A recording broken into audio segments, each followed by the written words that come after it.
¿Alguna vez alguien ha intentado destruirte delante de todas las personas que conoces? ¿Has sentido alguna vez el peso aplastante de la humillación pública tan intenso que no podías respirar, no podías pensar, no podías siquiera imaginar un mañana en el que te sintieras completa otra vez? Yo sí lo he sentido. Y déjame decirte algo, sobrevivir a ese tipo de crueldad deliberada, a ese intento calculado de romper tu espíritu de la manera más pública posible, te cambia para siempre. Pero aquí está lo que él no esperaba, lo que no pudo haber predicho ni en sus peores pesadillas. No solo sobreviví a lo que me hizo, sino que salí más fuerte de lo que él jamás fue, más fuerte de lo que él jamás podría ser. Porque mientras él estaba ocupado intentando aplastarme, yo estaba aprendiendo algo que él nunca llegaría a comprender. Estaba aprendiendo que la verdadera fuerza no viene de derribar a otros, sino de levantarte incluso cuando todos te están viendo caer. Mi nombre no importa. Lo que importa es mi historia, porque sé que en algún lugar por ahí, alguien está pasando exactamente por lo que yo pasé. Alguien está despierta a las 3 de la madrugada, reviviendo ese momento de vergüenza pública una y otra vez en su mente, preguntándose si alguna vez se sentirá normal de nuevo, preguntándose si los susurros cesarán alguna vez, preguntándose si podrá volver a mirar a la gente a los ojos, sin ver lástima o juicio.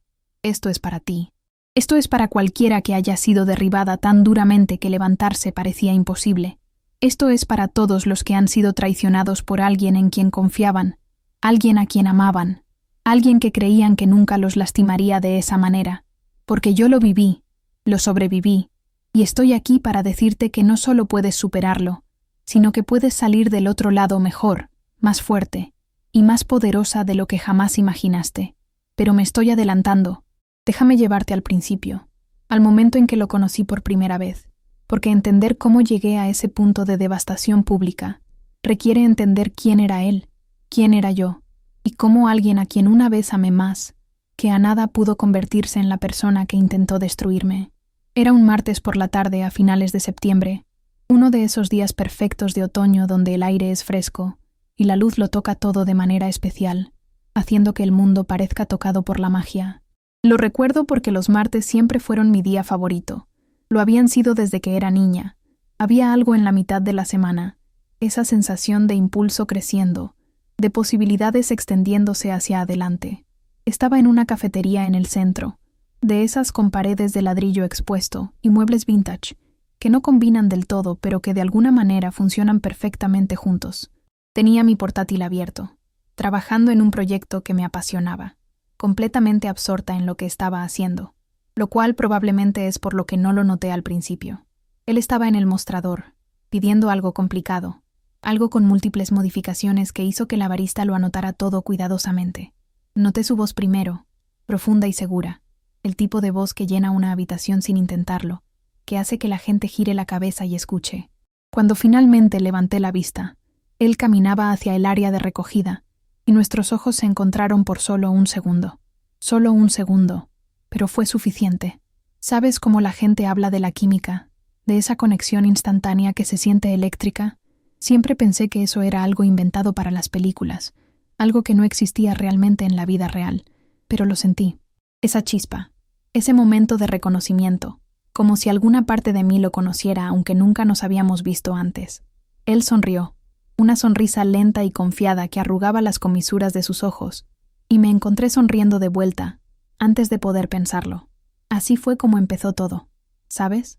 No con grandes gestos o declaraciones dramáticas, sino con una sonrisa en una cafetería en un martes perfecto de otoño. Se presentó como Marcos, y comenzamos a hablar, primero sobre el café, luego sobre el barrio, luego sobre todo y nada al mismo tiempo. Era encantador de una manera que parecía natural, haciendo preguntas que me hacían sentir interesante, haciendo observaciones que me hacían reír. Antes de darme cuenta, habían pasado 2 horas y mi portátil seguía abierto en la misma página en la que había estado trabajando, completamente olvidado. Me pidió mi número, y se lo di sin dudarlo, sin ninguna de la consideración cuidadosa que normalmente aplicaba a estas situaciones. Había algo en él que me hacía querer arriesgarme, ser espontánea, ver a dónde podía llevar esta conexión inesperada.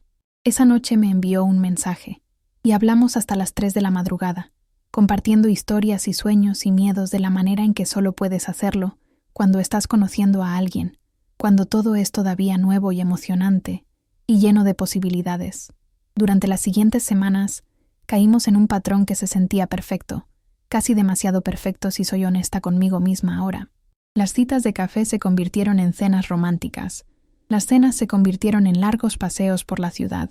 Los paseos se convirtieron en fines de semana completos juntos, explorando museos y parques y restaurantes escondidos que solo los locales conocían. Él era atento de maneras que nunca había experimentado antes, recordando pequeños detalles que mencionaba de pasada, sorprendiéndome con mis flores favoritas, enviándome mensajes de buenos días que me hacían sonreír antes incluso de salir de la cama. Se integró en mi vida suavemente, de manera natural, conociendo a mis amigos, viniendo a eventos que importaban para mí, apoyando mis proyectos y metas con lo que parecía entusiasmo genuino. Mis amigas lo adoraban, por supuesto que sí, porque él sabía exactamente cómo ser encantador, cómo hacer que la gente se sintiera especial, cómo crear la impresión de profundidad y autenticidad. Mirando hacia atrás ahora, puedo ver las señales de advertencia que pasé por alto entonces, las pequeñas banderas rojas que ignoré porque estaba atrapada en el romance de todo, en la sensación embriagadora de ser elegida por alguien que parecía tan seguro de sí mismo, tan exitoso, tan determinado, la manera en que sutilmente me corregía delante de otros, enmarcándolo como consejo útil, la manera en que tomaba decisiones sobre nuestros planes sin realmente consultarme, asumiendo que yo estaría de acuerdo con lo que él quisiera, la manera en que sus cumplidos a menudo venían con pequeñas púas adjuntas, disimuladas como bromas o crítica constructiva, pero no lo vi entonces, o tal vez lo vi y elegí ignorarlo, racionalizando los momentos incómodos, diciéndome a mí misma que estaba siendo demasiado sensible, demasiado crítica, que las relaciones requerían compromiso y comprensión. Él se posicionó como mi mentor en muchas maneras, alguien que tenía más experiencia, más conocimiento, más sabiduría mundana que yo. Y yo se lo permití, porque parte de mí lo creía. Creía que él me estaba ayudando a ser mejor, que su retroalimentación me estaba haciendo más fuerte, más inteligente, más capaz. Cambié por él, lenta e incrementalmente, de maneras que no reconocí completamente hasta mucho después. Empecé a vestirme diferente, a hablar diferente, incluso a pensar diferente, moldeándome a mí misma en la versión de mí que él parecía preferir, la versión que elogiaba y aprobaba. Mis propios pensamientos y opiniones comenzaron a sentirse inciertos, filtrados a través de la lente de lo que él podría pensar, de lo que él podría decir. 6 meses después de empezar nuestra relación, él sugirió que viviéramos juntos, y aunque algo en mi instinto vaciló, dije que sí, porque decir que no se sentía como admitir duda, como reconocer que tal vez esto no era tan perfecto como yo quería que fuera. Mudarnos juntos aceleró todo, tanto lo bueno como lo malo, aunque en ese momento yo todavía estaba enfocada en lo bueno, todavía aferrada a la creencia de que estábamos construyendo algo significativo juntos. El apartamento que elegimos era hermoso, un loft de 2 habitaciones en un barrio de moda, con techos altos y ventanas enormes, que inundaban el espacio con luz natural. Recuerdo la primera noche que pasamos allí, con cajas todavía sin desempacar, sentados en el suelo comiendo pizza para llevar y hablando sobre nuestro futuro, haciendo planes que se sentían sólidos y reales. Él hablaba de matrimonio, de hijos, de envejecer juntos, pintando imágenes de una vida que sonaba perfecta, que me hacía creer que íbamos hacia algún lugar maravilloso. Pero vivir juntos reveló aspectos de su personalidad que salir juntos no había expuesto completamente, o tal vez simplemente se había sentido lo suficientemente cómodo como para dejar de esconderlos. El control se intensificó, disfrazado como cuidado y preocupación. Quería saber a dónde iba, con quién estaba, a qué hora regresaría a casa, enmarcando estas preguntas como preocupación por mi seguridad, en lugar de lo que realmente eran, intentos de monitorear y gestionar mis movimientos. Criticaba a mis amigos, señalando sus defectos y deficiencias, sugiriendo que yo podría hacerlo mejor, que merecía gente que fuera más exitosa, más ambiciosa, más como los amigos que él tenía. Gradualmente, sutilmente, comencé a verlos menos, poniendo excusas sobre estar ocupada, sobre tener otros planes, hasta que las invitaciones disminuyeron y eventualmente dejaron de llegar por completo. Mi trabajo, que siempre había sido una fuente de orgullo y pasión para mí, se convirtió en otro objetivo de su crítica. Revisaba mis proyectos con ojo crítico, señalando lo que él consideraba debilidades u oportunidades perdidas. Su retroalimentación siempre entregada con una paciencia condescendiente que me hacía sentir pequeña e incompetente. Cuando tenía éxito en algo, cuando conseguía un cliente importante o completaba un proyecto del que estaba orgullosa, su elogio era tibio en el mejor de los casos, teñido con sugerencias de cómo podría haberlo hecho aún mejor.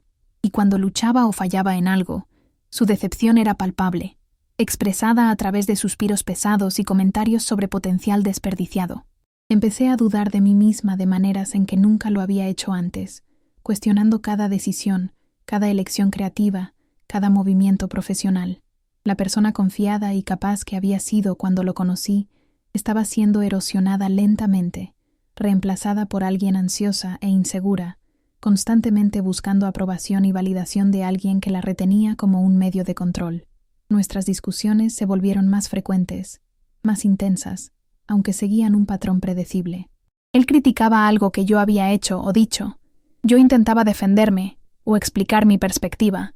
Él escalaba, acusándome de ser defensiva o irracional, o demasiado sensible, hasta que me encontraba disculpándome por cosas de las que ni siquiera estaba segura de haber hecho mal, desesperada por restaurar la paz, por hacerlo feliz de nuevo.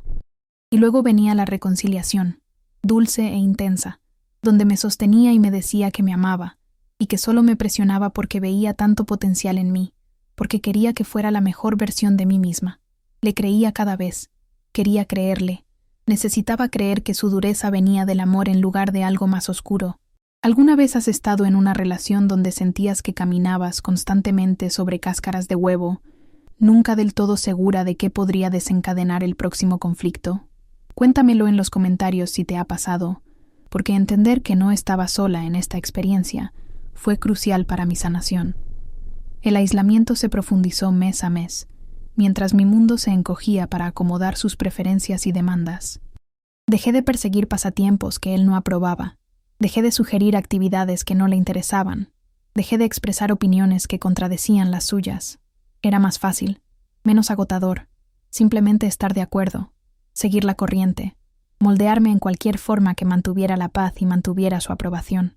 Mi familia notó los cambios en mí, especialmente mi madre, haciendo preguntas cuidadosas sobre si era feliz, si todo estaba bien, sus ojos llenos de preocupación que fingí no ver. Los tranquilicé con facilidad practicada, pintando una imagen de felicidad doméstica que estaba cada vez más lejos de la verdad, porque admitir lo que realmente estaba pasando se sentía como admitir fracaso, como reconocer que había cometido un terrible error al elegirlo, al creer en nosotros.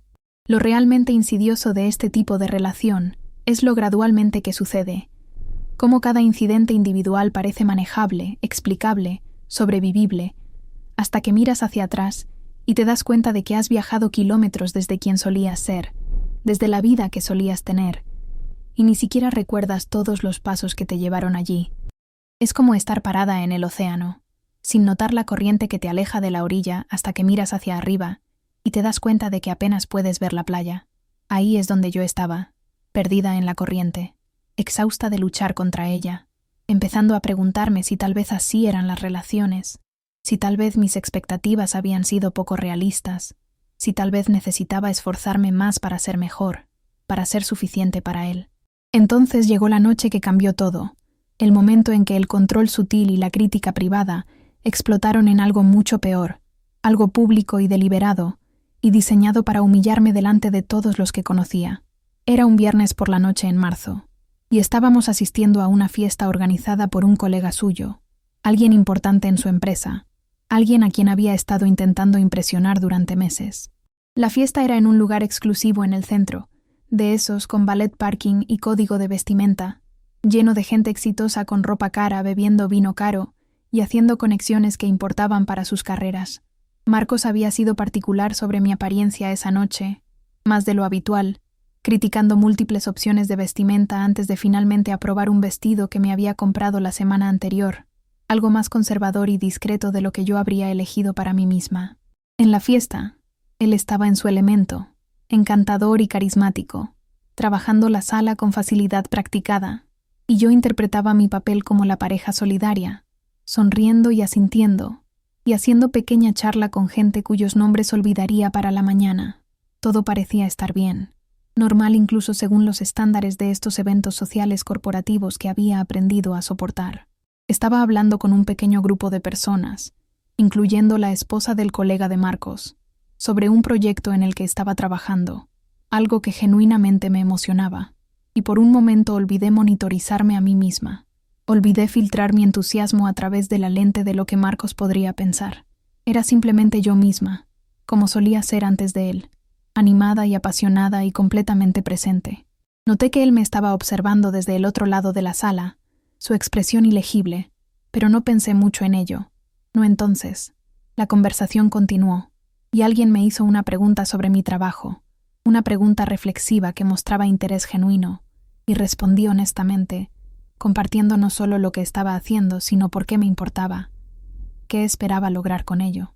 Otros se unieron a la conversación, haciendo preguntas de seguimiento, ofreciendo sugerencias y aliento, y sentí algo que no había sentido en meses, la calidez de ser vista y valorada por quien realmente era, no por quien estaba fingiendo ser. Fue entonces cuando Marcos apareció a mi lado, su mano en mi espalda baja, su agarre un poco demasiado fuerte, su sonrisa un poco demasiado fija. Interrumpió la conversación suavemente, su voz agradable pero firme, diciendo algo sobre necesitar alejarme por un momento.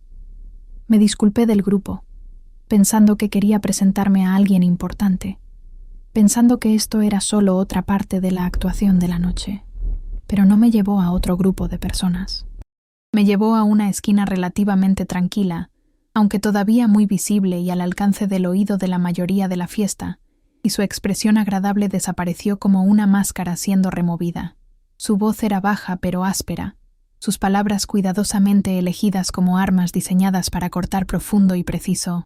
Me dijo que lo estaba avergonzando, que estaba hablando demasiado, compartiendo demasiado, convirtiéndome en el centro de atención, de una manera que era inapropiada y buscadora de atención.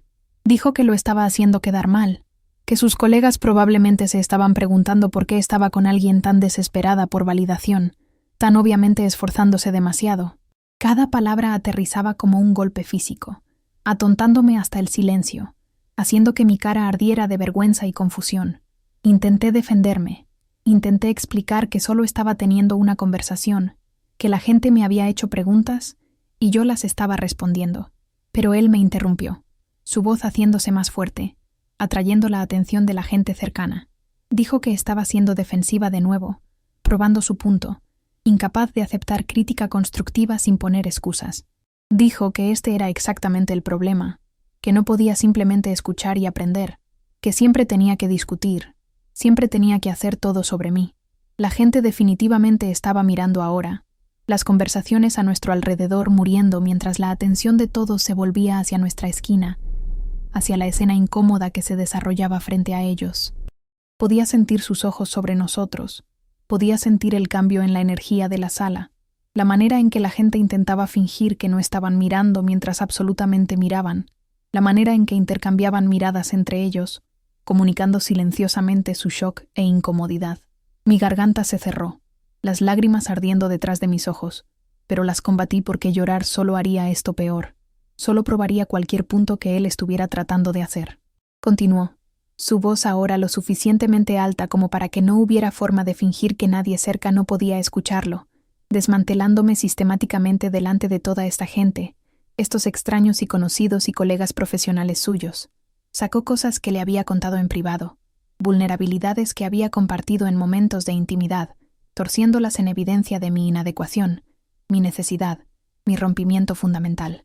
Pintó una imagen de mí como alguien difícil de vivir, alguien que requería gestión y paciencia constantes, alguien a quien había intentado ayudar tanto pero que se negaba a mejorar, se negaba a crecer, se negaba a ser mejor. Se sentía surrealista, como si lo estuviera viendo pasarle a otra persona, como seguramente esto no podía ser real, no podía estar sucediendo, no aquí, no ahora, no con todos mirando, pero era real, horriblemente, dolorosamente real, y seguía, sus palabras derramándose como veneno, diseñadas para herir, diseñadas para humillar, diseñadas para ponerme en mi lugar y recordarme exactamente dónde estaba ese lugar, debajo de él, dependiente de él, afortunada de tenerlo a pesar de todos mis defectos y fracasos. Cuando finalmente dejó de hablar, el silencio que siguió fue ensordecedor, espeso con tensión y vergüenza ajena. Todos estaban mirando ahora, ni siquiera fingiendo hacer otra cosa, congelados en su lugar por la incomodidad y la crueldad de lo que acababan de presenciar. Me quedé allí parada, incapaz de moverme, incapaz de hablar, incapaz de hacer nada excepto sentir el peso de todos esos ojos sobre mí, juzgándome, compadeciéndose de mí, probablemente estando de acuerdo con todo lo que él acababa de decir, porque si no, ¿por qué lo diría? Porque seguramente debe haber algo de verdad en sus acusaciones si estaba dispuesto a airarlas tan públicamente. Las lágrimas que había estado luchando finalmente escaparon, corriendo calientes por mis mejillas, y me odié por eso también, por darle a él y a todos los demás la satisfacción de verme romper. Alguien intentó intervenir, una de las mujeres con las que había estado hablando antes, diciendo algo sobre cómo todos deberían simplemente respirar y calmarse, pero Marcos le lanzó una mirada que la hizo retroceder.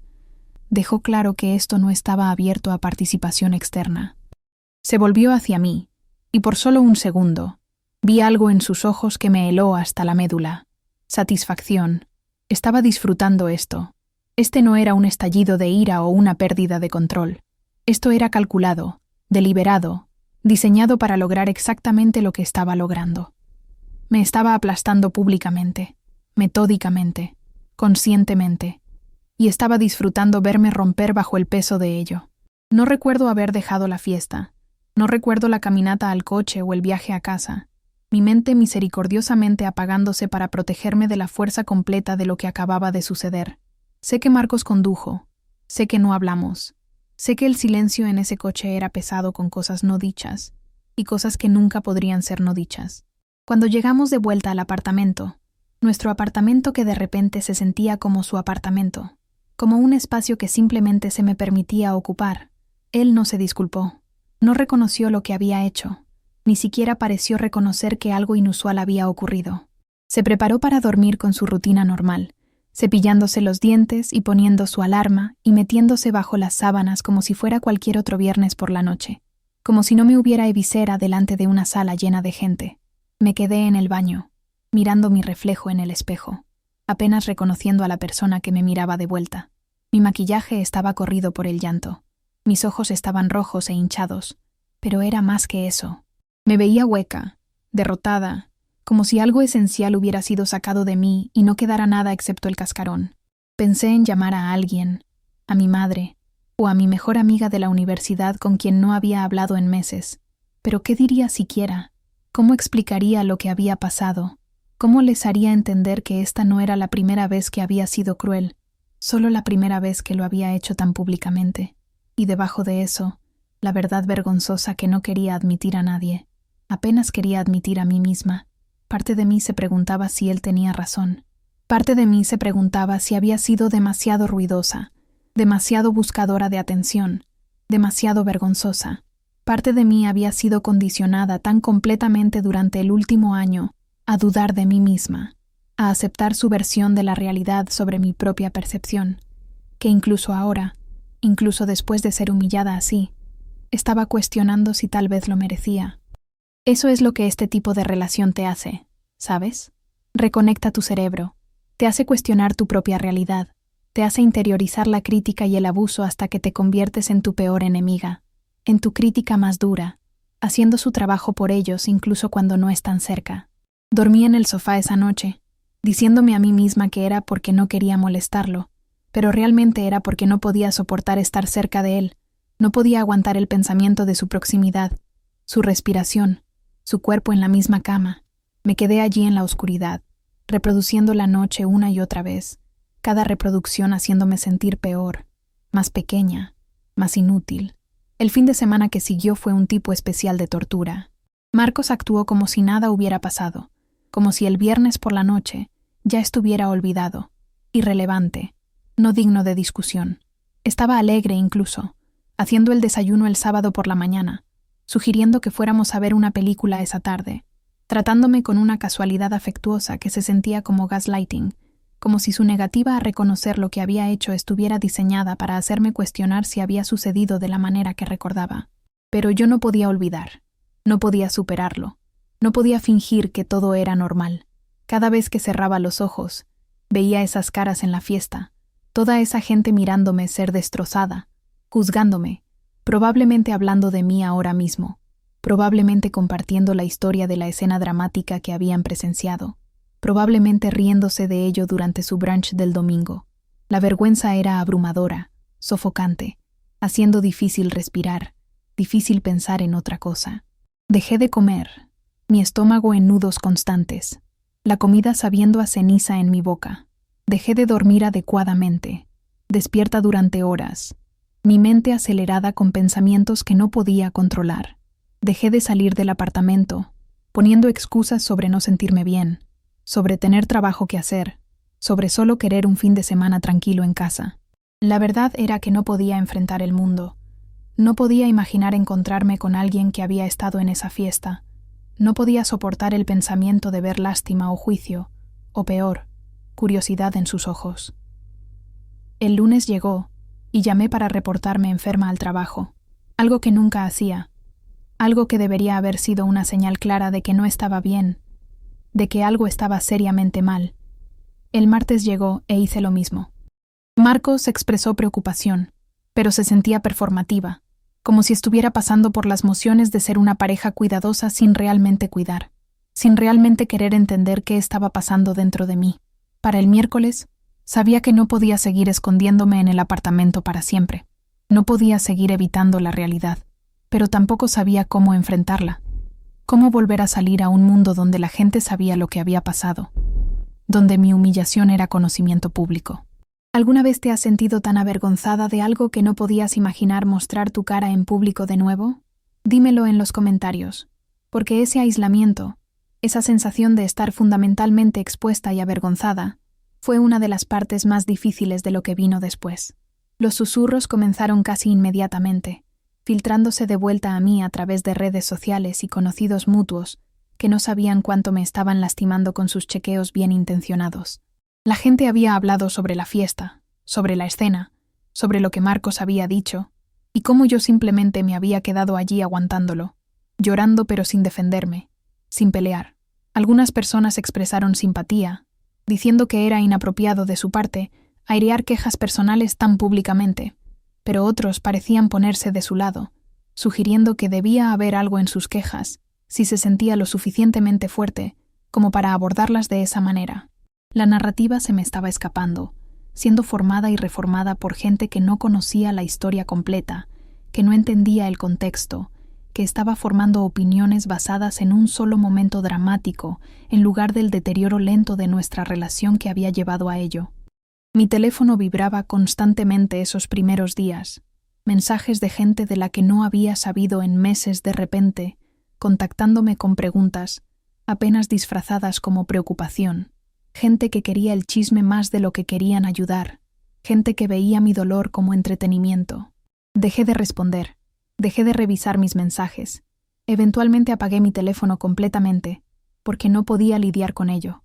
No podía manejar los recordatorios constantes de lo que había pasado, de cuán públicamente mi fracaso y humillación habían sido mostrados. Marcos iba al trabajo cada día como si nada estuviera mal, llegaba a casa cada noche, y preguntaba sobre mi día con esa misma preocupación artificial, nunca una vez sacando a colación la fiesta, nunca una vez disculpándose, nunca una vez reconociendo que había hecho algo que mereciera una disculpa. Su negativa a discutirlo me hacía sentir loca, me hacía preguntarme si estaba reaccionando exageradamente, si estaba siendo demasiado sensible, si tal vez debería simplemente dejarlo ir y seguir adelante, como él aparentemente lo había hecho, pero no podía dejarlo ir. No podía superarlo, porque ya no se trataba solo de esa noche. Esa noche había sido la culminación de todo, la manifestación pública de la crueldad privada que se había estado construyendo durante meses, y verla mostrada tan abiertamente, tan sin disculpas, finalmente había destrozado las ilusiones que había estado manteniendo sobre nuestra relación, sobre quién era él, sobre quién me había convertido. 2 semanas después de la fiesta, sentada sola en nuestro apartamento mientras él estaba en el trabajo, Finalmente me permití reconocer la verdad que había estado evitando. La verdad que era tan obvia que no podía creer que me había tomado tanto tiempo verla claramente. Esta relación me estaba destruyendo. Él me estaba destruyendo, sistemática y deliberadamente, pieza por pieza, momento por momento, crítica por crítica, hasta que no quedaría nada de la persona que solía ser. Y la peor parte, la parte que me enfermaba más, era que yo lo había permitido. Había participado en mi propia destrucción al quedarme, al poner excusas, al aceptar lo inaceptable porque irme se sentía más difícil que quedarme. Miré alrededor del apartamento, los muebles que habíamos elegido juntos, las fotos en la pared de nosotros sonriendo a la cámara, toda la evidencia física de una vida que supuestamente estábamos construyendo juntos, y me di cuenta de que nada de eso era real, nada de eso era lo que pensaba que era. Todo era una fachada, bonito en la superficie pero podrido por debajo, y yo había estado viviendo en esa podredumbre, respirándola, dejando que me envenenara desde adentro hacia afuera. La decisión se cristalizó en ese momento, clara y aguda y absolutamente cierta. Tenía que irme. No eventualmente, no después de que intentáramos terapia de pareja, o tuviéramos una conversación seria o le diéramos una oportunidad más. Ahora, inmediatamente, antes de que llegara a casa del trabajo, antes de que pudiera convencerme de lo contrario, antes de que pudiera perder mi coraje y convencerme de quedarme un día más, una semana más, un mes más. Empecé a empacar con manos temblorosas y lágrimas corriendo por mi cara, tirando ropa en una maleta sin ninguna organización, sin ningún plan, solo sabiendo que necesitaba salir, necesitaba alejarme, necesitaba poner distancia física entre yo y este apartamento, y esta relación, y esta versión de mí misma que apenas reconocía más. No tenía mucho. Había acumulado sorprendentemente poco en el tiempo que vivimos juntos, y lo que sí tenía se sentía manchado, asociado con memorias que quería olvidar. Tomé solo lo que absolutamente necesitaba, lo que no podía vivir sin, dejando atrás todo lo demás como si estuviera dejando atrás todo ese capítulo de mi vida. Llamé a mi madre, mi voz quebrándose tan pronto como ella contestó, apenas capaz de sacar las palabras, y ella no hizo preguntas. No dijo te lo dije. No hizo nada excepto decirme que venía a buscarme, que empacara mis cosas y estuviera lista, que me iba a casa. El alivio que sentí con esas palabras fue abrumador, el conocimiento de que tenía un lugar a donde ir, alguien que me acogería sin juicio, que me ayudaría a descubrir qué venía después. Dejé una nota para Marcos, corta y simple, diciendo que me iba, que no podía hacer esto más, que necesitaba espacio para descubrir quién era sin él. No expliqué todo. No detallé todas las razones, no intenté hacerle entender porque sabía que no lo haría, sabía que encontraría una manera de torcerlo, de hacerlo mi culpa, de convencerme de que estaba cometiendo un error. Solo dejé la nota en la barra de la cocina, agarré mi maleta y mi bolsa de portátil y salí de ese apartamento sin mirar atrás, sin dudar, sin darme tiempo para cambiar de opinión.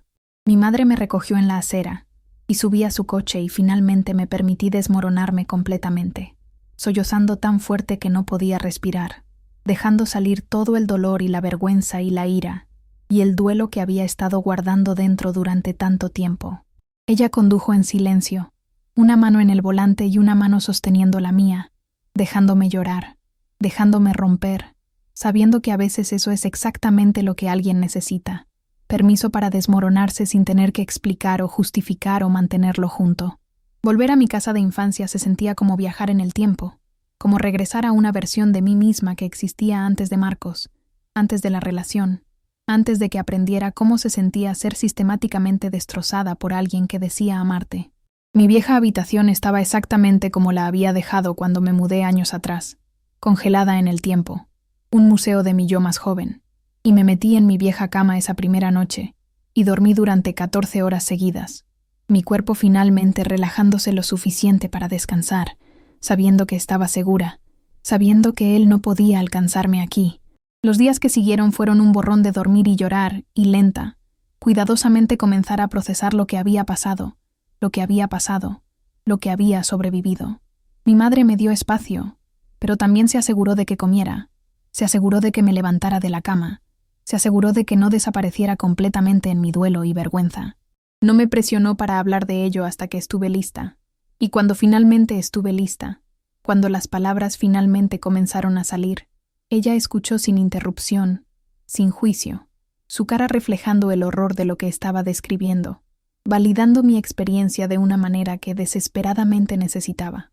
Ayudó a decirlo en voz alta, escucharme describir la relación objetivamente, reconocer a través del contar de ello cuán anormal había sido, cuán inaceptable, cuán abusiva. Esa palabra, abuso, era difícil de aplicar a mi propia situación, difícil de aceptar que lo que había experimentado calificaba, porque el abuso era algo que le pasaba a otra gente en relaciones obviamente malas, gente que se quedaba incluso cuando estaban siendo obviamente lastimadas. Pero mi madre gentilmente, firmemente, me ayudó a entender que el abuso no siempre se ve como los ejemplos extremos que vemos en películas, que el control y la manipulación y la humillación pública son todas formas de abuso, que el daño emocional y psicológico es tan real y tan serio como el daño físico. Marcos llamó constantemente al principio, dejó mensajes de voz que ciclaban a través de ira y confusión, y falsa disculpa y amenazas y súplicas, intentando cada táctica para que respondiera, para que volviera, para darle una oportunidad de explicar. No contesté, no escuché los mensajes de voz después de los primeros. Bloqueé su número eventualmente, porque escuchar su voz era desencadenante. Me enviaba directo de vuelta a ese lugar de miedo y vergüenza y autoduda. Se presentó en la casa de mi madre 2 veces, golpeando la puerta, exigiendo hablar conmigo, gritando sobre cómo estaba siendo irracional e infantil y tirando por la borda todo lo que habíamos construido juntos. Mi madre llamó a la policía la segunda vez, y después de eso, dejó de venir, aunque las llamadas y mensajes de texto y correos electrónicos continuaron desde diferentes números, diferentes cuentas, diferentes métodos de intentar contactarme. Amigos me contactaron, algunos genuinamente preocupados, algunos claramente buscando información para compartir como chisme, algunos tomando su lado, diciéndome que estaba reaccionando exageradamente, que las relaciones requieren trabajo, que estaba renunciando demasiado fácilmente. Aprendí rápidamente quiénes eran mis verdaderos amigos, quién realmente se preocupaba por mí, versus quién simplemente disfrutaba el drama, y la lista era más corta de lo que había esperado, pero también más sólida, más confiable. Las personas que me apoyaron, que me creyeron, que me apoyaron sin cuestionamiento, se convirtieron en mis salvavidas, la base sobre la que me reconstruiría. La terapia comenzó 3 semanas después de irme, con una consejera que se especializaba en trauma y relaciones abusivas, y esas sesiones tempranas fueron brutales, forzándome a examinar no solo lo que Marcos me había hecho, sino lo que yo había permitido. ¿Por qué me quedé? ¿Qué vulnerabilidades había explotado? ¿Qué patrones de mi pasado me habían hecho susceptible a su manipulación? Era trabajo doloroso, trabajo incómodo, pero trabajo necesario, y lentamente, sesión por sesión, comencé a entenderme mejor, comencé a desenredar los nudos de vergüenza y autoculpa que me habían mantenido atrapada.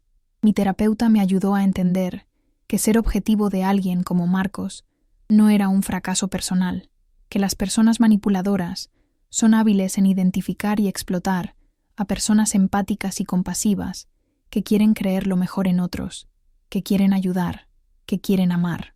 Me ayudó a ver que las cualidades que me hicieron vulnerable a él, mi apertura y confianza y disposición a trabajar en mí misma, no eran defectos que necesitaban ser eliminados, sino fortalezas que necesitaban ser protegidas, canalizadas hacia personas que las merecieran. La vergüenza comenzó a levantarse, lentamente, cuando me di cuenta de que lo que pasó en esa fiesta no fue mi culpa, no fue algo que mereciera, no fue prueba de mi inadecuación, sino más bien prueba de su crueldad. La gente en esa fiesta que presenció mi humillación, sus opiniones no me definían, no determinaban mi valor, no tenían ninguna relación con quién realmente era yo. Comencé a trabajar en reclamar mi identidad, descubriendo quién era separada de él, separada de la persona que había estado fingiendo ser en esa relación. Comencé pequeño, con actos diminutos de autodeterminación que se sentían revolucionarios después de meses de deferir a sus preferencias. Usé ropa que me gustaba, vi programas que disfrutaba, comí comida que quería, escuché música que me conmovía, todo sin tener que considerar la opinión o aprobación de nadie más. Comencé a escribir de nuevo, algo que había abandonado temprano en nuestra relación, porque él había hecho comentarios desdeñosos sobre que era una pérdida de tiempo, y las palabras salieron de mí como si hubieran estado atrapadas adentro, esperando permiso para existir. Me reconecté con viejos amigos, los que me había alejado, disculpándome por mi ausencia, por salirme de sus vidas, y me recibieron de vuelta con tanta gracia y comprensión que me hizo llorar, me hizo darme cuenta de cuánto los había extrañado, cuánto los había necesitado. Comencé a hacer ejercicio, no para cambiar mi cuerpo, sino para sentirme fuerte, para reclamar mi presencia física en el mundo, para trabajar la ira y el duelo que vivían en mis músculos. Di largos paseos sola, reaprendiendo cómo estar cómoda en mi propia compañía, cómo disfrutar la soledad sin que se sintiera como soledad. 3 meses después de dejar a Marcos, comencé a buscar un nuevo trabajo, algo que me llevara en una dirección diferente, lejos de la industria donde nos superponíamos, donde podría encontrarlo a él o sus colegas o gente que sabía lo que había pasado. La búsqueda de empleo fue más difícil de lo esperado. Mi confianza todavía frágil, mi autoduda susurrando que tal vez no estaba calificada, no era lo suficientemente buena, no era capaz de tener éxito por mi cuenta. Pero lo superé. Apliqué para posiciones que me emocionaban, entrevisté incluso cuando me sentía aterrorizada, y eventualmente conseguí un rol en una empresa que valoraba la colaboración y la creatividad, que se sentía como lo opuesto de todo lo que había experimentado antes. Comenzar de nuevo fue más difícil de lo que había anticipado, no solo profesionalmente, sino en cada aspecto de mi vida. La vergüenza todavía persistía, más silenciosa ahora pero persistente, apareciendo en momentos inesperados cuando me sorprendía a punto de disculparme por nada, a punto de encogerme para evitar ocupar demasiado espacio, a punto de deferir a la opinión de alguien más cuando tenía la mía perfectamente válida. Desaprender los patrones que esa relación había inculcado era trabajo continuo, algo que tenía que practicar activamente cada día, sorprendiéndome cuando caía de vuelta en viejos hábitos y conscientemente eligiendo diferentes respuestas, diferentes comportamientos, diferentes maneras de estar en el mundo. Mi nuevo trabajo se convirtió en una fuente de sanación inesperada, dándome un contexto donde mis ideas eran valoradas, donde mis contribuciones importaban, donde podía tener éxito sin tener que sacrificar mi autenticidad o dignidad. Mis colegas eran solidarios y respetuosos, y lentamente comencé a confiar de nuevo, a abrirme, a permitirme ser vista sin miedo a juicio o crítica. Los proyectos en los que trabajaba me desafiaban de maneras que se sentían emocionantes en lugar de desmoralizadoras, y descubrí habilidades y capacidades que no sabía que poseía, talentos que habían sido suprimidos durante esa relación porque amenazaban su sentido de superioridad. 6 meses después de dejar a Marcos, hice un viaje sola a un lugar que siempre había querido visitar, pero en el que él nunca había estado interesado, un pequeño pueblo costero conocido por sus galerías de arte y senderos de caminata. Era la primera vez que viajaba sola en años, y estaba nerviosa al respecto, preocupada por estar sola, por tener demasiado tiempo con mis propios pensamientos, por no disfrutarlo sin alguien con quien compartirlo. Pero terminó siendo transformador, dándome espacio para reflexionar sobre cuán lejos había llegado, cuán diferente me sentía de la persona que había salido de esa fiesta llorando. Pasé mis días explorando, caminando por senderos de acantilados con vistas impresionantes del océano, visitando galerías y estudios, hablando con artistas sobre su trabajo y sus procesos creativos. Pasé mis noches en la pequeña cabaña que había alquilado, cocinando comidas simples y leyendo libros que había estado queriendo leer, viendo el atardecer desde el porche y sintiéndome genuinamente contenta, genuinamente en paz conmigo misma de una manera que no había sentido en más de un año. En la última noche de ese viaje, sentada en la playa viendo salir las estrellas, tuve una realización que se sintió profunda en su simplicidad. Era feliz. No la actuación de felicidad que había mantenido durante mi relación con Marcos, no la positividad forzada que había adoptado para convencerme de que las cosas estaban bien, sino felicidad real, genuina, enraizada en ser exactamente quien era, exactamente donde estaba, sin nadie para quien actuar, nadie a quien complacer excepto yo misma. Lloré, pero esta vez fueron lágrimas de alivio y gratitud, y algo cercano a la alegría, lágrimas por el viaje en el que había estado y la persona en la que me estaba convirtiendo. Cuando regresé a casa, me sentía diferente, más fuerte, más arraigada en mi propio sentido de mí misma. Comencé a asumir proyectos más grandes en el trabajo, ofreciéndome para oportunidades de liderazgo, hablando en reuniones con ideas y perspectivas que habría guardado para mí antes. Mi confianza creció con cada pequeño éxito, cada momento de ser escuchada y valorada y respetada. Estaba reconstruyendo no solo mi vida, sino mi sentido de mi propio valor, mi comprensión de lo que merecía y lo que ya no toleraría. 8 meses después de dejar a Marcos, me encontré con alguien de esa fiesta, la mujer que había intentado intervenir durante su diatriba, y me preparé para la incomodidad, para la lástima, para alguna referencia a esa noche humillante. Pero en su lugar me apartó y me dijo algo que no esperaba. Había pensado en esa noche muchas veces desde entonces. Se sentía culpable por no hacer más, y quería que supiera que todos allí habían estado horrorizados por su comportamiento, que la gente había hablado de ello después no como chisme, sino como preocupación genuina por mí, preguntándose si estaba bien, esperando que alguien estuviera chequeando conmigo. Dijo que varias personas, incluyéndola a ella, habían dejado de asociarse con Marcos después de esa noche, reconociendo que cualquiera que tratara a su pareja así no era alguien que querían en sus vidas. Me dijo que me veía diferente ahora, más ligera de alguna manera, y estaba contenta de verlo. Esa conversación cambió algo en mí. Cambió la narrativa que había estado cargando sobre esa noche de una de vergüenza personal a una de su fracaso, su crueldad siendo presenciada y condenada. La vergüenza que había estado pesando sobre mí durante meses comenzó a disolverse, reemplazada por algo más: ira. No la ira caliente y explosiva que consume y destruye, sino una ira fría y clara que clarificó todo, que me hizo ver con precisión perfecta exactamente lo que había pasado y exactamente por qué era inaceptable. Estaba enojada con Marcos, obviamente, por lo que había hecho, por cómo me había tratado, por la crueldad calculada de humillarme públicamente. Pero también estaba enojada conmigo misma, por quedarme tanto tiempo como lo hice, por ignorar las señales de advertencia, por permitirme ser disminuida.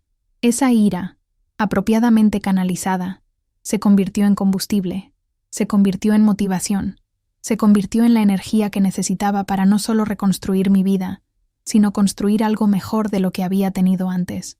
Comencé a trabajar con mi terapeuta en temas más profundos, los patrones y creencias que me habían hecho vulnerable a alguien como Marcos, las maneras en que necesitaba fortalecer mis límites y confiar en mis propias percepciones. Trabajé en entrenamiento de asertividad, aprendiendo cómo decir no sin culpa, cómo expresar mis necesidades sin disculpa, cómo reconocer y removerme de situaciones y relaciones que no me estaban sirviendo. Trabajé en perdonarme a mí misma, lo cual fue más difícil que perdonarlo a él, dejando ir el juicio y la crítica que estaba dirigiendo hacia adentro, reconociendo que había hecho lo mejor que pude con el entendimiento y los recursos que tenía en ese momento. 1 año después de dejar a Marcos, era una persona completamente diferente, o tal vez era la persona que siempre había sido por debajo, finalmente libre de existir sin restricción o crítica. Había sido promovida en el trabajo, liderando un equipo en un proyecto importante que estaba recibiendo reconocimiento dentro de la industria. Me había reconectado con mis pasiones creativas, exhibiendo algo de mi escritura en una muestra de artes local. Había construido una comunidad de amigas que me apoyaban y desafiaban de maneras saludables, relaciones basadas en respeto mutuo y afecto genuino, en lugar de control y actuación. Había aprendido a estar sola sin estar sola, a disfrutar mi propia compañía, a encontrar plenitud en mis propios pensamientos y actividades. Había comenzado a salir de nuevo, cautelosamente, cuidadosamente, con límites claros y conciencia elevada de señales de advertencia, y aunque no estaba en una relación seria, estaba disfrutando el proceso de conocer gente nueva, de descubrir qué quería y necesitaba de una pareja, de reconocer que no necesitaba conformarme, no necesitaba comprometer mis valores o disminuirme para ser amada. Entonces, exactamente 13 meses después de salir de ese apartamento, lo vi. Fue completamente inesperado. En una conferencia relacionada con mi campo, uno de esos grandes encuentros profesionales con cientos de asistentes, estaba presentando en un panel, discutiendo el proyecto en el que mi equipo había estado trabajando, respondiendo preguntas de la audiencia con confianza y experiencia, sintiéndome completamente en mi elemento. Durante la porción de preguntas y respuestas, miré hacia arriba y ahí estaba él, parado cerca del fondo de la sala, y por una fracción de segundo mi estómago cayó, mi respiración se detuvo, todo el viejo miedo y vergüenza amenazando con volver y abrumarme. Pero entonces algo más pasó, algo que no esperaba. Lo miré y no sentí nada, no miedo, no ira, no tristeza, solo completa y total indiferencia. Era solo una persona, alguien que solía conocer, alguien que solía tener poder sobre mí, pero ya no. No podía más porque yo no lo permitiría. Terminé de responder la pregunta que me habían hecho. Continué con el panel. No dejé que su presencia afectara mi desempeño en absoluto. Después de que el panel terminó, y la gente se acercaba para continuar conversaciones o hacer preguntas de seguimiento, él se dirigió hacia mí, y lo vi acercarse con curiosidad calmada en lugar de temor, preguntándome qué quería, qué diría después de todo este tiempo. Cuando me alcanzó, abrió la boca para hablar, pero yo hablé primero, mi voz firme y clara y completamente imperturbable. Dije, hola educadamente, de la manera en que saludarías a cualquier conocido, cualquier ex colega, cualquiera que alguna vez conociste pero con quien ya no tienes conexión. Él pareció desconcertado por eso, por mi calma, mi indiferencia, claramente esperando algo diferente, alguna reacción que pudiera manipular o controlar. Comenzó a decir algo sobre querer hablar, sobre lo bueno que era verme, sobre lo impresionado que estaba por mi presentación, y pude escuchar la manipulación en su tono, el intento de halagar y encantar su camino de vuelta a algún tipo de relación conmigo, aunque fuera solo una conversación. Lo interrumpí, no groseramente pero firmemente, y le dije que apreciaba la retroalimentación sobre la presentación, pero que tenía otra gente con quien hablar, otras conexiones que hacer, y que no tenía tiempo para ponernos al día. La mirada en su cara cuando dije eso, cuando lo descarté tan casualmente, tan completamente, fue casi cómica. Shock, confusión, tal vez incluso un toque de dolor, emociones que reconocí porque yo misma las había sentido tantas veces durante nuestra relación, cuando él me había descartado, ignorado, dejado claro que yo era menos importante que cualquier otra cosa que tuviera pasando. Lo intentó una vez más, diciendo algo sobre cómo había pensado en mí, en nosotros, sobre cómo había cometido errores y quería una oportunidad de disculparse apropiadamente. Y lo miré, realmente lo miré, y lo vi claramente por primera vez. No el hombre poderoso, carismático, exitoso que una vez creí que era, sino alguien pequeño e inseguro, alguien que se construía a sí mismo derribando a otros, alguien cuya crueldad venía de su propia inadecuación profundamente arraigada. Le dije que no necesitaba su disculpa, no la quería en realidad, porque su disculpa sería para él, para hacerlo sentir mejor, para aliviar su culpa, y yo no estaba interesada en ayudarlo a sentirse mejor consigo mismo. Le dije que había seguido adelante, construido una vida que no lo incluía, no lo necesitaba, no tenía espacio para él, y era feliz con esa vida, genuinamente feliz de una manera que nunca había sido con él. Le dije que esperaba que trabajara en sí mismo, que consiguiera ayuda, que descubriera por qué sentía la necesidad de controlar y disminuir a otras personas, pero que eso no era mi preocupación ya, no era mi responsabilidad, no era algo en lo que tuviera interés de ser parte. Y entonces me di la vuelta, literalmente le di la espalda, y caminé hacia un grupo de colegas que estaban esperando para continuar nuestra conversación, y no miré atrás, no me pregunté qué estaba pensando o sintiendo, no dudé de mis palabras, o me preocupé sobre si había sido demasiado dura. Simplemente me alejé, libre y sin carga, y me comprometí con gente que me valoraba y respetaba, gente que me veía como igual y me trataba en consecuencia. Ese momento, breve como fue, se sintió como la pieza final de mi sanación, la prueba definitiva de que no solo había sobrevivido lo que me hizo, sino que genuinamente me había movido más allá de ello. Él ya no tenía poder sobre mí, ya no ocupaba espacio mental o emocional. Ya no definía ninguna parte de mi identidad o mi historia excepto como un capítulo que estaba firmemente cerrado. Había hecho más que sobrevivir a lo peor de él. Lo había transformado. Lo había usado como combustible para crecimiento y cambio. Emergí de ello más fuerte, y más auténtica, y más consciente de mí misma de lo que jamás había sido. En los días siguientes a esa conferencia, reflexioné mucho sobre el viaje en el que había estado, desde esa noche en la fiesta hasta este momento de completa indiferencia y libertad. La vergüenza que se había sentido tan abrumadora, tan definitoria, tan permanente, se había ido, reemplazada por orgullo en mi resiliencia, en mi coraje para irme, en mi compromiso de reconstruirme. La humillación que él intentó aplastarme con se había convertido en cambio en el catalizador para la transformación más importante de mi vida, forzándome a examinar todo, a cuestionar todo, a reconstruir desde cero con intencionalidad y conciencia. Pensé en la versión de mí misma que había estado parada en esa esquina en la fiesta, llorando mientras él me destruía sistemáticamente delante de todos, y deseé poder volver y decirle lo que ahora sabía, que este momento, tan terrible como era, no la definiría, que sobreviviría y saldría más fuerte, que el dolor que estaba sintiendo no duraría para siempre, que tenía más fuerza y capacidad de lo que posiblemente podía imaginar.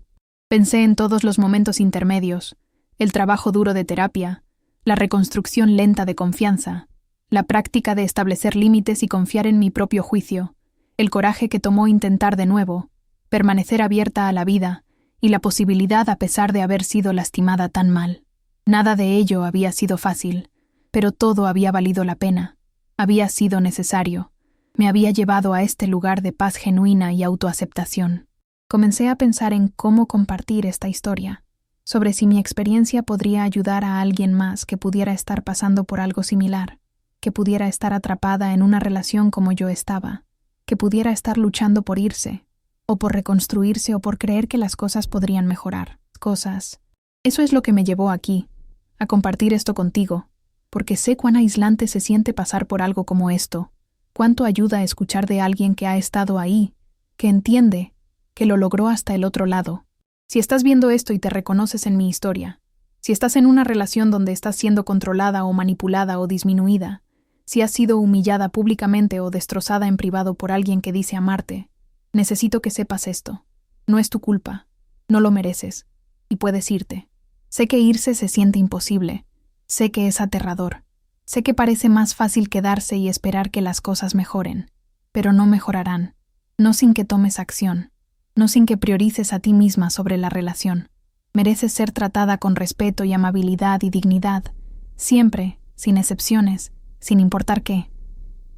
Mereces estar con alguien que te construya en lugar de derribarte, que celebre tus éxitos en lugar de minimizarlos, que apoye tu crecimiento en lugar de intentar controlarlo. Y si no estás en ese tipo de relación ahora mismo, está bien irse, está bien priorizar a ti misma, está bien elegir tu propio bienestar sobre los sentimientos de alguien más.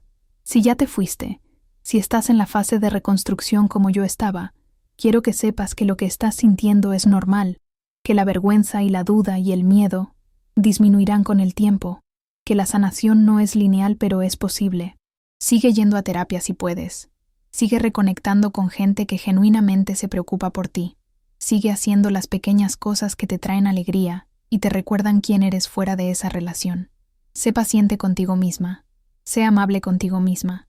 Date permiso para desmoronarte y volver a unirte de cualquier manera y en cualquier marco de tiempo que funcione para ti. Y si has estado del otro lado de esto, si has presenciado a alguien siendo tratado de esta manera y no sabías cómo ayudar, déjame decirte qué me habría ayudado. Creer. Cree a la gente cuando te dice que algo está mal, incluso si no pueden articularlo perfectamente, incluso si la relación se ve bien desde afuera, incluso si te gusta la persona que está haciendo el daño. Créeles. Apóyalos. Déjales saber que estás ahí sin juicio cuando estén listos para irse o hablar o pedir ayuda. La mujer que me habló en esa conferencia, que me dijo que todos habían estado horrorizados por el comportamiento de Marcos, me dio un regalo que ni siquiera sabía que necesitaba. Validación de que lo que pasó estuvo mal, que no fue mi culpa, que la gente lo vio por lo que era.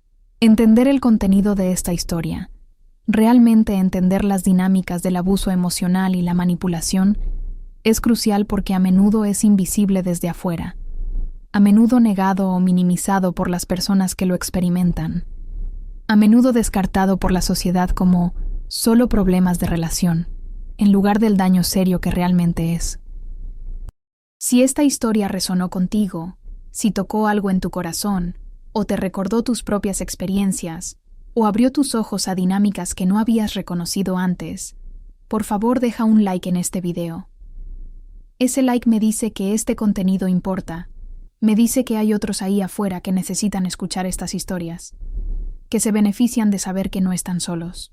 Comenta abajo y comparte tus pensamientos, tus propias experiencias si te sientes cómoda, tus preguntas o reflexiones o mensajes de apoyo para otros que puedan estar pasando por esto.